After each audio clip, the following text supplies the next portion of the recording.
Coming up on the bench, usually when things get bad for Syracuse football, the Orange turn it around. After the worst loss of the Fran Brown era, SU went down to Dallas with a date for SMU.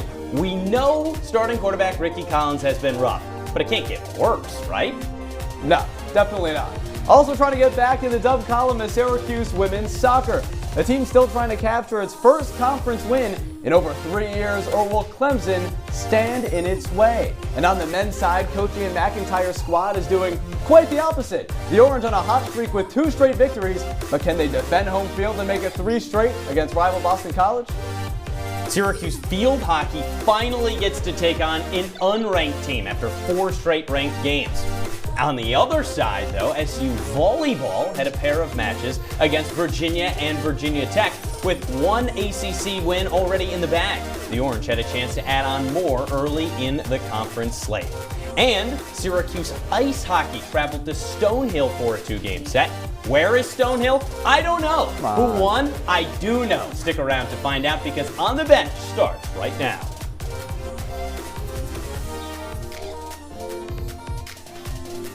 Welcome into our CitrusTV studios and welcome to On the Bench. I'm Hudson Ridley. And I'm Avin, the winner of a crazy Week 5 fantasy football matchup against this guy in our 14-team fantasy league with everybody here at CitrusTV. You weren't happy about that one. I could talk about this fantasy matchup all day. It was a brutal loss. On Monday Night Football, I had to come back too, but I know we have more important stuff. It was absolutely brutal. I don't even want to talk about it anymore. Let's just get into our headlines of the week. Syracuse men's and women's basketball are down in Charlotte right now for ACC Tip-Off Media Day. The men's team sent J.J. Starling and Donnie Freeman, while Sophie Burrows and Layla Felia went for the women's squad. The women's regular season begins on October 28th. The men actually start a little bit later on November 3rd at home against Binghamton. And we got big news if you're a Syracuse men's lacrosse fan. The team announced its home slate for the upcoming season, and it brings both new and familiar faces. If we take a look at the opponents that we got, Hudson, on the schedule, SU has an ACC championship rematch with Duke, an NCAA tournament rematch with Maryland, plus the first ever matchups with Boston and St. Joe's. An exciting home slate that brings Virginia back to the Dome, and Georgetown, which hasn't taken the lacrosse field in CNY since 2012. Pretty exciting. All very interesting stuff indeed. And Syracuse men's lacrosse actually had 2 games of fall ball this past weekend. The Orange took down Army 16-11 in a thriller. Joey Spallina dazzled with 4 goals and 3 assists, while Luke Roa also put on a 4-point day. Then later on, SU followed it up with a 9-8 win over Princeton. Lucas Bartlow had the game-winning save with just 27 seconds left in that 9-8 win. SU's home schedule, as we mentioned, just dropped, but Adam, as of right now, those dates are still unknown. Alrighty, well, Syracuse football made its way down to Dallas, a place that it has not been in a really, really long time. 65 years to be exact. The last time they were there, they won the Cotton Bowl, the national championship that year. But the last time they played SMU, you'll have to go back even further. I went to the Texas State Fair to investigate what people remember from those times. Syracuse plays SMU for just the 2nd time ever. The first came back in 1932. Now the Mustangs are in the Atlantic Coast Conference, meaning that this classic battle is back. So what do people remember from 1932? Well, we're in the heart of Atlantic Coast country, Dallas, to find out. So our first question is, what was a gallon of gas? What did it cost in 1932? I heard that was a good year. Well, it was during the Great Depression. 12 cents. 15 cents a gallon? Oh, it was cheap, about 10. 17 cents. 18 cents. Perfect. Right on the money. Whenever I started driving, gas was less than 30 cents a gallon. When I started driving, it was about $4.50. A couple more questions here. This one's multiple choice. Which of these famous musicians was born in 1932? Willie Nelson, Johnny Cash, Conway Twitty, or Elvis Presley? I'm going to go with Conway Twitty. Willie Nelson. Elvis Presley. Johnny Cash. That's correct. I think that's the first correct answer we've had on that all day. This one's a baseball question. Babe Ruth had his most famous moment in the 1932 World Series. What was that moment? I don't know. Something about home runs. Probably he had 2 home runs. But the Dallas Cowboy player. Dallas Cowboys? That's not when he called his shot for the boy in the hospital, was it? Didn't he point out to the field? Yes. Wasn't it at Fenway? 2 more. Who was the president in 1932? Cleveland. No. I don't know. Eisenhower? Who was the president in 1932? Franklin Roosevelt. There we go. That was the quickest one we've had. That was great. All right, we got one more. Who won the last time Syracuse played SMU? Syracuse. Duh. Syracuse. It was SMU. Oh no! Oh no! SMU. There we go. I gotta say SMU. So what did we learn? Well, it's been a while. In Dallas, Hudson, Ridley, CitrusTV. What a day at the Texas State Fair indeed. And then later in the day, I still had to go and watch this game and think, oh boy, can Syracuse right their wrongs from what they had against Duke? Well, the answer early on seemed like yes. Yasin Willis bounced it to the outside. First run of the day, boom, hurdle right over the top. That's his second hurdle in 2 weeks. But on the goal line, the Orange get stopped. Ricky Collins cannot push through. It remains scoreless between Syracuse and SMU. We flash forward to the second quarter.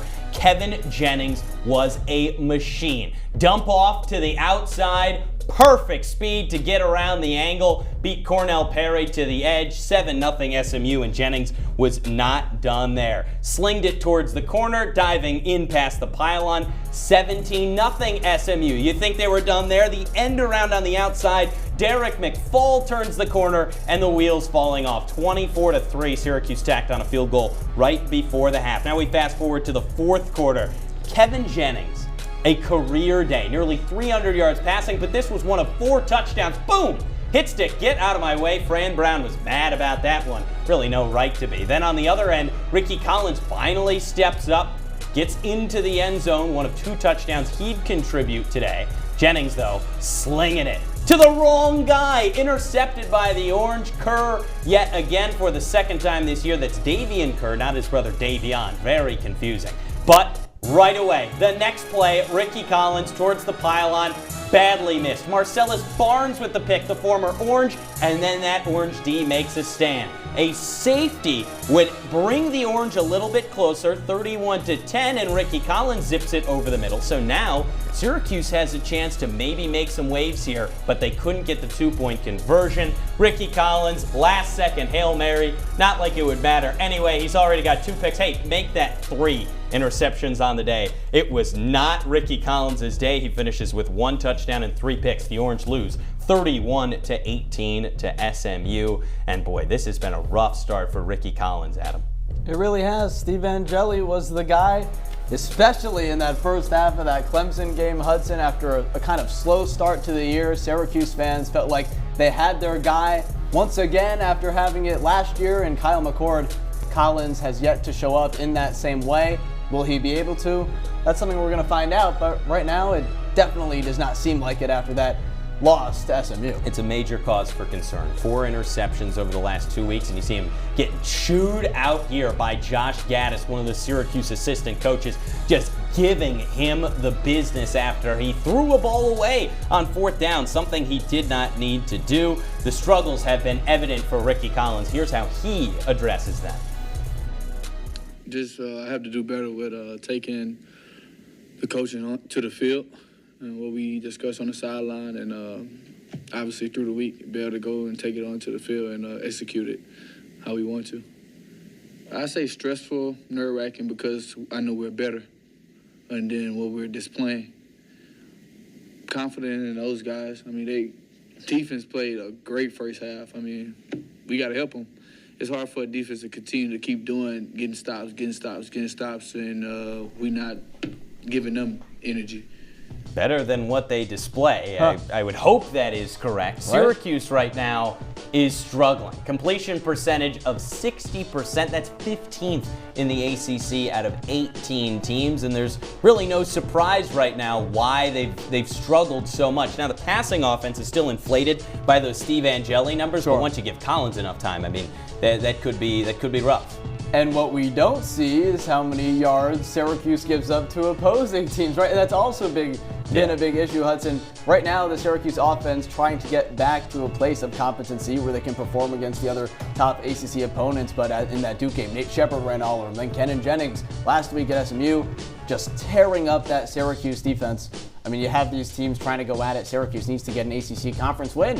But, I mean, I think the question now becomes, though, what do the Orange do at the quarterback position? This has been a debate all weekend. Do they stick with Ricky Collins? Do they maybe go Jakari Williams? Do they go Luke Carney? The options are all out there on the table. I am curious where you stand on this. Well, look, I think it's tricky. You went out, you paid Ricky Collins the money, right? And that's where it lies right now. He's your starter going forward because you're paying him starter money. And that's why he was in competition with Steve Angeli in camp.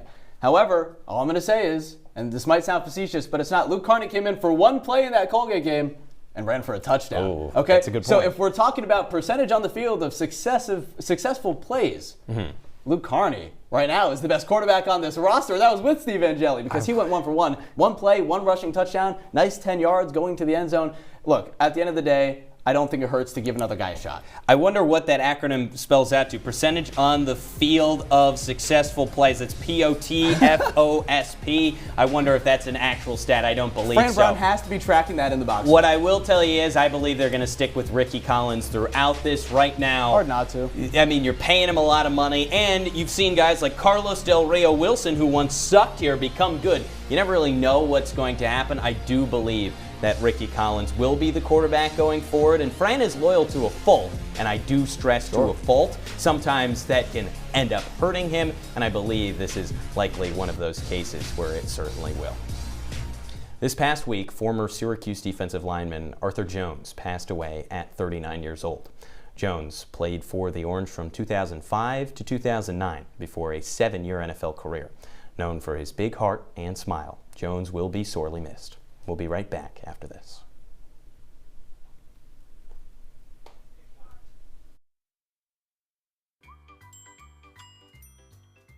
Fancy pants peanut butter?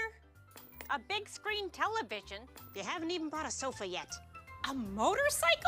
When your father finds out, he's gonna flip his shoes with 2 buckles? What do you even need 2 buckles for? Mr. Big Shot, buying whiskey shots for everybody in the bar. From the looks of it, I'd say nobody even remembers. Feed the pig.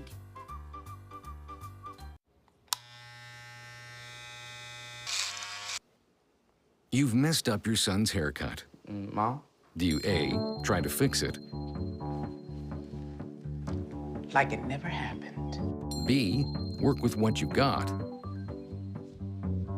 Or C, show solidarity?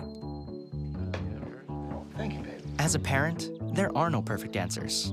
But you don't have to be perfect to be a perfect parent. Thousands of teens in foster care will love you.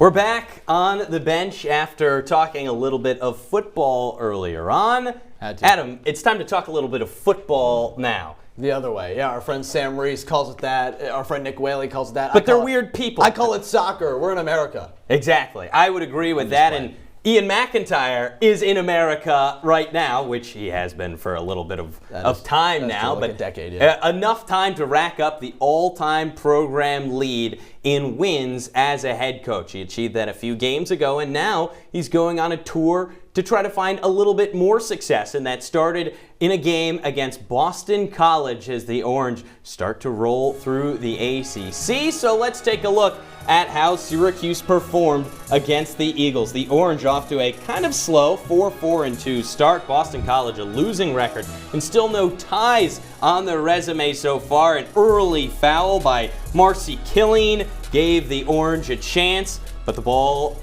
gets knocked away. Next play, a winding shot goes past the post, and the Orange keep the pressure on Boston College, who continues to foul. Moritz Gundelach on that one, and it goes to the half 0-0. The Orange still can't crack through until Bryson Rodriguez tips it in over the top of the goalkeeper. That's what they call a screamer, I guess, if it wasn't tipped, but it still ended up being pretty impressive nonetheless. The Orange also needed help on the defensive end, and that was where Tomas Hutt did his damage. Continues a good stretch after a big game against Cal, and now this. And Boston College just continued to commit fouls all the way into a 1-0 loss. That was not pretty for the Eagles. Back in early September, after a 1-0 loss to Duquesne and a scoreless draw to New Haven, I don't think anyone thought a 3-game winning streak would be in the cards for this year's Syracuse men's soccer team. But after tonight's 1-0 win over Boston College, the Orange now have 3 consecutive victories. SU head coach Ian McIntyre likes what he sees, but still isn't satisfied. Look, this was 3 wins, 3 clean sheets. Look, we're certainly not the finished article, but that tonight was a lot of passion. That was a big ACC college matchup. They're a very good team. A catalyst in Syracuse's hot stretch is the goalie, Tomas Hutt. After recording a career-high 7 saves a week ago against Cal, the grad student stifled another 5 today. I think we're just really growing into ourselves in the back line. We're finding ways to win games, finally putting away goals and keeping the clean sheets. So happy with the boys in front of me. You know, love them to death, but we got to keep it going. We got SMU next week. That's a big test. After an 0-2 start in ACC play, Syracuse can make it 3 consecutive league wins next Saturday when it welcomes SMU. It'll be the first ever battle between the Orange and Mustangs. Kickoff is set for 7:30. Reporting from outside SU Soccer Stadium, Adam Hipsky, Citrus TV. So the Orange keep things rolling right into the middle of the ACC pack. 2-2-0 in the conference with a conference record that looks better than some others, but kind of a middle of the pack overall record with some not so great losses and ties on there. This is not where you would see Syracuse a few years ago, but based on the start to the season, you'll take this start to ACC play for Coach Mack. Right, Hudson, but even when they did win the national championship a couple of years ago, they lost a couple games that they thought maybe they should have won. Right now, they're winning the games that they need to win to put themselves in good position in the ACC tournament to get them to the College Cup. I think Syracuse and Ian McIntyre is rolling right now, and I think fans are going to be pretty shocked about where they might be as the season progresses. I mean, we'll see. Who knows? But unlike the men's team, Syracuse women's soccer has not had things going its way. In the last 4 games, SU played 3 top 10 opponents, and the Orange couldn't net a single goal. And now they have the opportunity to play an also struggling Clemson team, with both programs still searching for their first ACC victories of the year. Hudson, this was a wild game from start to finish. Both these teams brought so much intensity off the jump. Shea Vanderbosch and crew got things started for the Orange. Both teams trying to get their first ACC victories of the year. Vanderbosch kicks it all the way down the field. It ends up on the foot of Mia Clymer, who gives Syracuse the early lead. That's a 1-0 lead off the assist from Anna Rupert and kind of Shea Vanderbosch. And you can't talk about this team without mentioning Vanderbosch's play. She flies like Superwoman in front of the cage. An exceptional goalie, one of the best in the country. Unfortunately, some are going to slip through. Emily Breaux ties it 1-1 in the first half. And it was a dominant first half from Clemson, and it could have been way worse if it wasn't for the help of Shea Vanderbosch. True freshman Juju Harris misses the penalty kick right there that would have extended Clemson's lead, but that kept the Tigers at bay. Both of these teams were going at it back and forth all first half long. Mia Clymer tried to get a shot off, couldn't get it. Taylor Libb tried to get a shot off, couldn't get it. 1-1 in the halftime between the battle of the Orange. We go to the second half, and this is where things got really crazy. Clemson tries to take an opportunity. Shot goes off the crossbar. Shea Vanderbosch gets it, the deflection, and knocks it away. Then the same thing, Hudson, happens on the other side of the field when Syracuse has the opportunity. Off the crossbar, hits their own player, bounces back, and that could have been a real game changer. Instead, Anna Rupert fouls in the penalty box that sets up Clemson's game-winning goal. Anna Kastenfeld on the right side of the goal, curves it around the whole wall, and Shea Vanderbosch, and Clemson gets the 2-1 victory. Mia Clymer tried to save the day late in the game. Ultimately, they couldn't get it done, and you see here how they've been competing against ACC opponents. Clemson, another one that they just fell to, but it's been a common thread. Over the past 3 years, Syracuse hasn't had a conference win, a 1-35 record. You can't harp on it enough about how Syracuse is failing to win the games they need to win. It's incredibly tough when you play in the ACC, what Nikki Thrasher-Adams calls the hardest conference in college soccer. It's tough to recruit to Syracuse. They haven't won an ACC game in over 1,100 days. Well, our very own Cole Purvis was there to break it all down. Cole, what you got? Frustration Anguish, despair, and all the other adjectives were felt for Syracuse women's soccer today. Tied up with Clemson going into the final 10 seconds, the Tigers scored on a free kick with 6 ticks left to hand the Orange a 2-1 loss, ruining what would have been a rare positive outcome for SU in ACC play. After the game, head coach Nikki Thrasher-Adams was distraught about the late game officiating handed to her team. Well, it's just frustrating, right? You'd never want a referee to determine the outcome of a game. Just ref the game. Don't give it to another team. That's what's frustrating, is our girls worked so freaking hard, and then 7 seconds determined the game because of a call that should have never stopped the clock. I don't understand it. So frustration for my team that we could have got, a point out of this for sure. Despite the loss, Syracuse finally broke a 4-game scoreless drought when senior Mia Clommer found the back of the net just 3 minutes into the game. To add on to the positives, Cuse goalie Shea Vanderbosch also racked up 11 saves. Yeah, she's a stud. This was probably her best overall performance all year. She was clean in her saves, decision making good, her clearances were good. She was fantastic player of the game. Syracuse let one slip aside today, but it gets another chance to pick up its first ACC win on the road next weekend when it travels to the U. SU and Miami do battle Saturday night at 7. For now, though, reporting from SU Soccer Stadium, Cole Purvis, Citrus TV. And you look at the ACC opponents, Hudson, I mean, we talked about the shot disparity. That's been the most jarring thing, and Nikki Thrasher-Adams talked about it, creating opportunities for her team to get these wins and then blowing it in the last 6 seconds of a game when Anna Kassenfeld got that goal. But that Stanford loss also stands out to me. The Cardinal had 36 shots to Syracuse's 5. You're not going to be able to win these games if you can't get a single shot off. No, I remember a game a few years ago in ACC play where they were outshot by North Carolina 38-3. I mean, and that just sums up what happens. And Shea Vanderbosch can only be so good as your back line. Clemson was your chance to get that 1000%. ACC win. SMU was really kind of your chance to get an ACC win. So was Cal. Those chances are really going to start to dissipate because you have to play those behemoths like Stanford, Virginia, and Florida State. Right, when you play those ranked opponents, you know they're going to dominate, but you still only get 2 shots against the #1 team in the country. You're not going to be able to compete there. Either way, we got more to talk about on the other side of the break. We head to JS Coyne Stadium, where the hottest team on campus, number 5 Syracuse Field Hockey, look to take down Colgate on Senior Day. And in the thick of conference play, SU Volleyball had a weekend series in the Old Dominion State, taking on UVA and VT. Was it a win in the cards? And back to the ice, SU searching for its first win of the season against Stonehill. Stay with us on the bench to find out.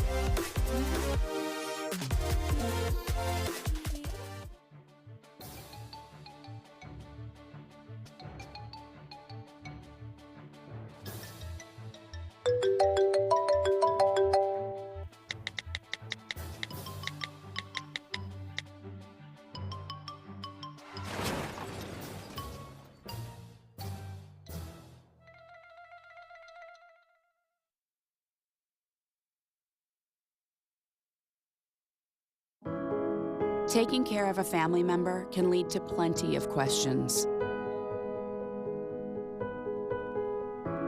Fortunately, there's a place to get the answers, for them and for you. Find articles, tips, and tools from experts and others who have been in your place. The Caregiving Resource Center at aarp.org/caregiving.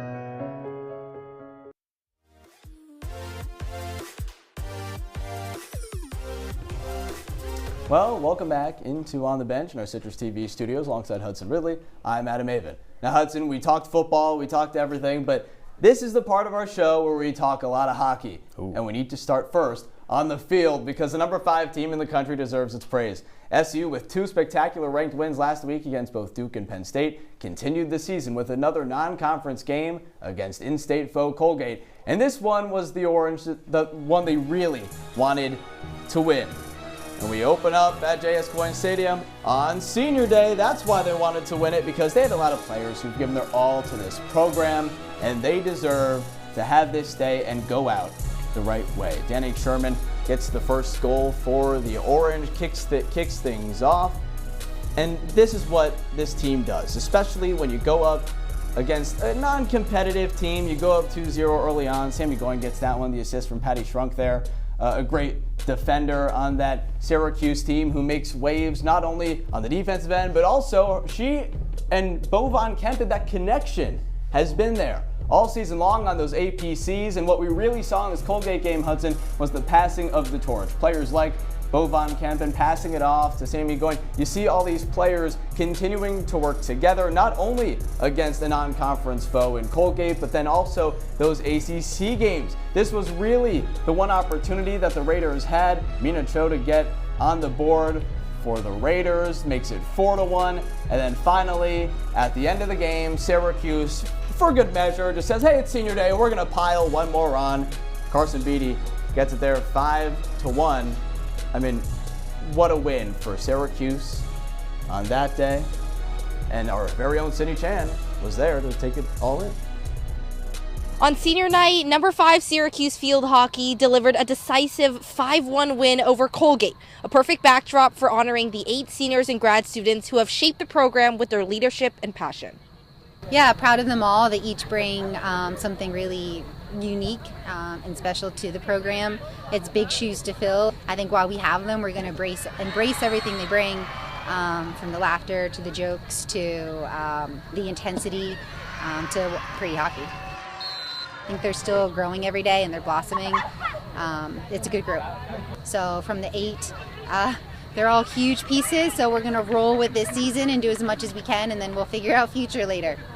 2 grad students found the back of the net, as well as 3 freshmen, a clear passing of the torch. Ironically, right, we had a lot of seniors contribute and our freshmen, which I think speaks highly of what our seniors have been able to do and the work our freshmen have done to kind of catch up and keep the tempo high. The Orange improved to 8-0 in non-conference play, their first undefeated regular season against non-conference opponents since 2016. The Cuse now travel to the Golden State to play ACC opponents Stanford and California, and first face off against the Cardinal on Friday at 8 Eastern. Reporting from J.S. Coyne Stadium, Sydney Chan, Citrus TV. Thanks, Sydney. And Valentin's contribution, Hudson, cannot be understated. Not at all. The leading goal scorer in the country, second in goals per game, just a prolific goal scorer. And even though Morgan Willis did her thing for Colgate, it's really incomparable, Valentin, to anybody in the country. It's very funny, too, because after an early big-time win over Lock Haven, where Bo Van Kempen really ran up the score, you thought, okay, well, that could be it. Maybe the production will slump off a little bit. No, they played 4 straight ranked opponents, and Van Kempen kept that same level of intensity throughout. Impressive stuff from Bo Van Kempen as the Orange dip back and forth between the ACC and not the ACC. Well, Syracuse Volleyball is right in the thick of ACC play. The Orange had 2 matches in Virginia this past weekend, with Virginia Tech and UVA being those 2. So let's check out what happened in those matches down in the state where they say, hey, Virginia's for lovers. I don't know if this is all hate between those 2 teams. I don't really know. I doubt much of a rivalry there, but early on, Virginia Tech were the ones to get it done. A first set win from the Hokies, courtesy of an error by the Orange. A 30-28 win in that set, but Syracuse did not go away easily. On the top of the net, it was Zaria Harris-Waddy to knot it up at 1-1. So we head to the 3rd set. The Orange take control. Syracuse steams ahead into set 3 with a 2-1 lead. Gabrielle McLaughlin was fantastic throughout it, and the Orange take a 3-1 set victory over Virginia Tech.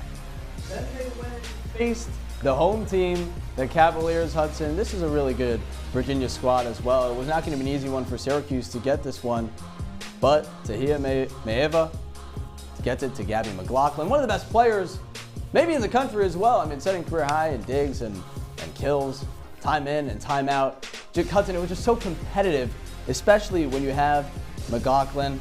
Then you had Kate Dean on the other end for UVA get involved, and these 2 were just going at it. They went into that last set tied 2-2, and Syracuse could not pull it out. Virginia gets the victory 3-2 on the road. I mean, you take a look, too, at some of these big-time numbers as well. Look at the spread of these digs right now. 77 total digs across those players right there. Skylar George leading the way, but McLaughlin as well. I mean, Adam, this was pretty impressive. I want some more insight on this stuff. I mean, they have so much depth on this team, and we have a lot of depth here in our CitrusTV beat reporter. So we bring in our volleyball beat, Ryan Croke. Ryan, thanks for joining us. We could get into a lot of the weeds of this team. We could talk about the stars, but really I want to hear about the more undervalued players on the team. So which player would you say is making the biggest impact, but not getting the credit they deserve? Yeah, I'd say it's right side hitter Sydney Waller. Coach Bakir Ganesh-Ratnam said before the season that she took a huge leap in preseason, and we're seeing it right now. She's been wildly efficient. 246 hitting percentage at the right side. That's second on the team among players with at least 50 kills, and she's third on the team in averaging 2 kills per set. She's been unbelievable. Yeah, I mean, she really has been unbelievable, and you could talk about so many of the other players as well, Ryan, but when we talk about not only Waller and McLaughlin and also Skylar George, all these players that make an impact night in and night out, what would you say is really the biggest strength of this team as a whole? Well, we touched on a lot of the digs that we saw in that UVA match, and I want to talk about their versatility, because I think this is what makes this team, gives this team a chance to maybe make some noise in ACC play, which is going to be difficult.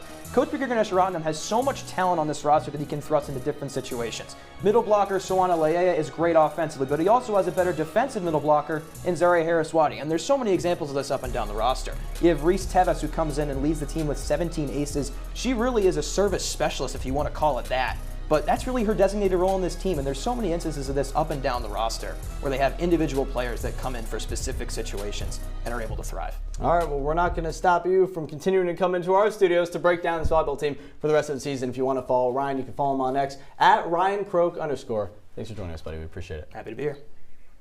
Remember when I told you before this show that I don't know where Stonehill is, but I know that Syracuse women's ice hockey played against Stonehill? And I know the result of that game. Well, I'm really glad you stuck around because it's time to find out. The Orange had a 2-game set, and the first one was awfully close. 3-2 win. Jackson Kinsler ends up with the game-winning goal. But how about the other side? Yeah, sure, why not, Reagan, why not?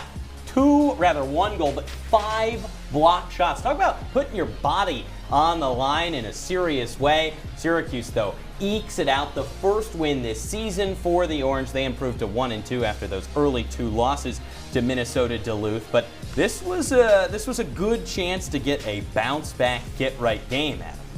It was, and luckily they did just that. I mean, you're playing one of the top teams in the country. And Hudson, if this game proved anything, what we're about to see is Stonehill is not one of the top teams in the country.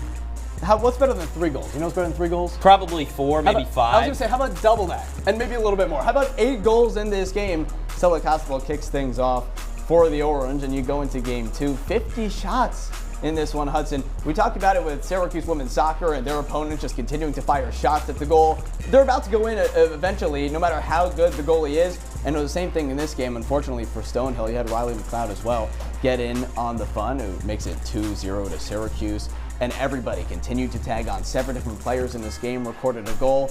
11 different players recorded an assist. Talk about teamwork and getting involved. Something you don't typically see from a Syracuse women's ice hockey team year in and year out. Into the 3rd period, though, for Stonehill finally getting involved. It was Maddie Babau unassisted getting in, but Syracuse walks away with an 8-2 victory. Ooh, Hayden Armstrong, what a performance. Oh my God. 8-2, tremendous. Check out the shot disparity. 92 to 47. That looks like Syracuse women's soccer.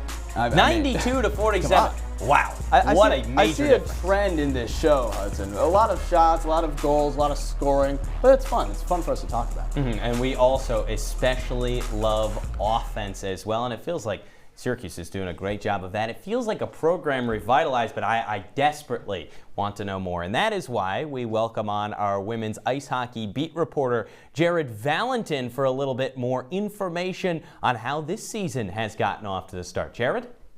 Thanks so much, Hudson. After getting shut out twice to number 5 Minnesota Duluth, 4-0 to start its season, Syracuse ice hockey needed to bounce back and fast.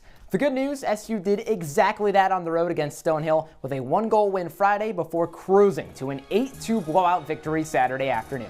So now at 2-2, how did the Orange rebound in their second series? Well, for starters, the offense did a complete 180. Syracuse let up a goal less than 30 seconds into both series, but the difference was how the Orange adjusted after. Syracuse came out more aggressive with 45 more shots than the Skyhawks across both games.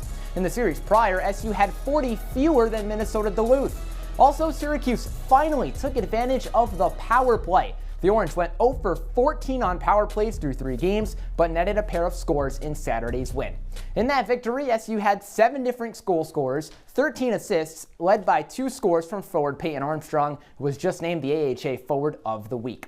Freshman goalie Ava Drabick racked up 78 saves in the Minnesota Duluth series, but didn't start in either contest against Stonehill. However, Syracuse still saw success with its other goalkeepers. Bella Gold, the Orange's primary backup last year, started Friday and held her own, 24 saves and a 92% save rate. She had just 38 total in 7 games last season. Saturday, senior Micah Paquin got the nod and put up similar numbers, 19 saves with a 91% save rate.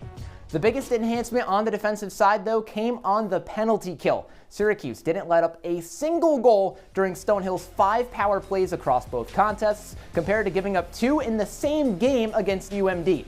SU also had a cleaner series, with 5 penalties against Stonehill compared to 7 against Minnesota Duluth.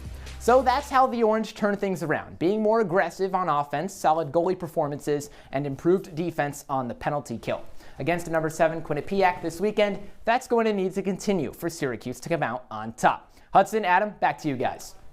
Jared, thanks so much, my friend. We appreciate all of your insight, and we want to bring you guys back to all the top plays and performers from this week on and around the hill. Stay with us on the bench.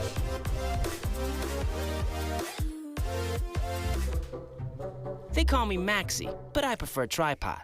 I was your above-average 4-legged homie and then wham-bam minivan. Some people pity me. Now that's lame.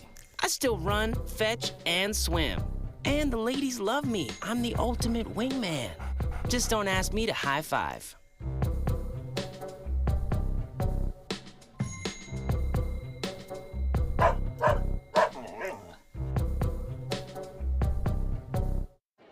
The black truck?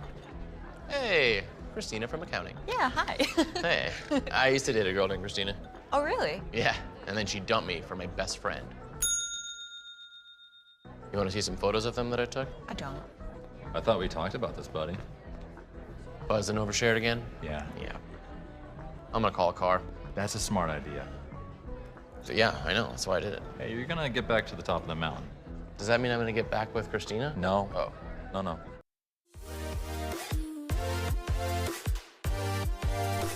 Welcome back on the bench one last time this week.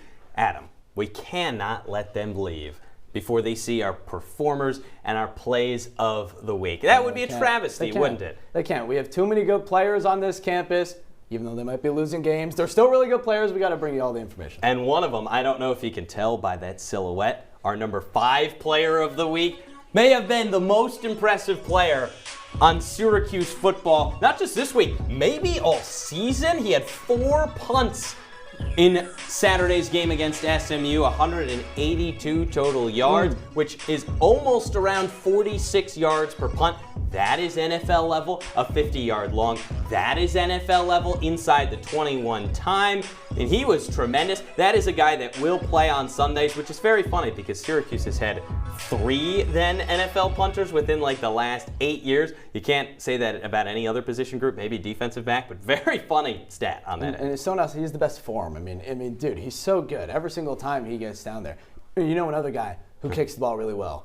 It's the goalkeeper for the men's soccer team, Tomas Hutt, who kicks the ball all the way down the field, sets up his teammates on the attack. But you see what he did in that BC game, Hudson. He had 5 saves, stopping 18 shots, and just consistently has been that guy, especially as they've gone on to ACC play. Ian McIntyre knows that if it's a close game and you need to let the other team get down the field, you have faith in Tomas Hutt to the point where he can help aid the attack and the defense, and he's just a spectacular player. He's done all season long. The exact way that we state these Performer of the Weeks too is Performer of the Week. You know who was named Performer of the Week in the AHA? It's Peyton Armstrong, who had a tremendous weekend of AHA hockey, taking on Stonehill and putting up 2 goals in the process. Actually, 2 assists as well. 1 assist in each game against Stonehill throughout the week. And only ripping 5 shots to get there, too. High levels of efficiency against Stonehill. She was the AHA Player of the Week. Armstrong, certainly efficient. But Hudson, there might not be more an efficient player in all of college sports than Shea Vanderbosch, who does it week in and week out, time in and time out for the Nikki Fresher-Adams and this women's soccer team. For 4 years now, she has been a leader both on and off the field, and this Clemson game could have looked way worse because of the shot disparity by both offenses. 11 saves in this one. That's a season high for Shea Vanderbosch. Not only did she do it in this game, she's been doing it all season long. Unfortunately, she gave up that goal in the end, but her performance for 89 of those 90 minutes was so spectacular. She's our number 2 Performer of the Week. I feel like these Performer of the Week awards should be called one thing: the battle between Shea Vanderbosch and Gabrielle McLaughlin. You're not because wrong. that is You're the not only wrong. thing we talk about each week, because they show up every single week. McLaughlin was tremendous again this week. 2 games down in Virginia, had 21 kills against VT, followed it up with 23 against UVA. The Orange already have 2 conference wins in the ACC. These are much improved teams than we've seen in the prior year from Syracuse. Big reason why is Gabby McLaughlin. Syracuse volleyball makes an appearance. Look at that. We got 1 from every sport, every different team. Diversity! I love that. That's great. We have so many different performers on the Hill, Hudson, but because of those performances, we also have some top plays. Let's get right to it with our number 5 play of the week, and it was our number 1 performer. Gabby McLaughlin on the kill on the setup from Tia Maeva. Gabby McLaughlin with the kill against the Virginia Cavaliers. She does it consistently every week. She's so impressive. Look how high she gets up. Oh, they had no opportunity to stop that play. McLaughlin earned the 5 play of the week. You know what Jonte Cook's uncle said this week? I'm not going to let Ricky Collins ruin my chances of getting to the league. Well, Ricky Collins right here helping his chances of getting in the league, putting the ball up there in between 2 defenders, threaded the needle to his credit, and Jonte Cook made the body adjustment to come back to the grab. The Orange did fall 32-18 down in SMU, but Jonte Cook continuing to have day after day of good performances. Not a bad performance from Jonte Cook out there. Hopefully Ricky Collins can help out for the rest of the year. Talk about the good performance of this one, Hudson. Bryson Rodriguez with the header and gets the goal, the lone one for the Orange against the Boston College Eagles. And it was Rodriguez who was flying in the air. Look at that, how he adjusts his head midair, gets the goal, past the goalie, and gives Syracuse another ACC victory. Great performance. I'm going to channel a little fastest 2 minutes on this from Yasin Willis. Cuts it to the outside, stiff arm, whoop! Right over the top on the hurdle, his 2nd hurdle in 2 weeks, and he just makes it look clean. When asked about what he thinks before he hurdles, he just says, I know they're going to go low. All I'm doing is hoping I clear the guy. Well, he did there, got taken out at the end, but again, the Orange still lost in SMU. Who do you think flies better through the air? Do you think it's Yasin Willis on these hurdles, or do you think it's Shea Vanderbosch in goal? It goes off the crossbar, Vanderbosch, reaches all the way up, goes over the net. Do you think she says that? I think so. If I was a goalie, I'd have to make those noises because I need to tell everybody how great I am. And Shea Vanderbosch certainly is one of those players you look at and you're like, oh my God, they are so good at what they do. One of the best goalies in the country, top 5 in every statistical category. Love to see it time in, time out. You know, when I was a young fella, I was a goalie for a good period of time in soccer, and they actually did say at one point, hey, maybe you make a little noise on the back line and maybe it scares somebody. Maybe that's what she does. Who knows? Look, when Shea Vanderbosch gave up that goal in the end, you saw the emotion, you saw the passion that she fights with when she is out there on the field. You could see how devastating it was. I expect a nice bounce-back performance from Syracuse women's soccer because she puts her heart out on that field, Hudson, and I think the rest of the team is going to rally behind her and say, you're too good of a goalie to let us give up that goal and lose that game. I think they come back in a big way. Only time will tell. Plenty to talk about. Syracuse football on a bye week, but we updated you on everything. For Adam Avin, I'm Hudson Ridley saying so long. We hope you enjoyed this episode, and we hope you enjoy your images of the week.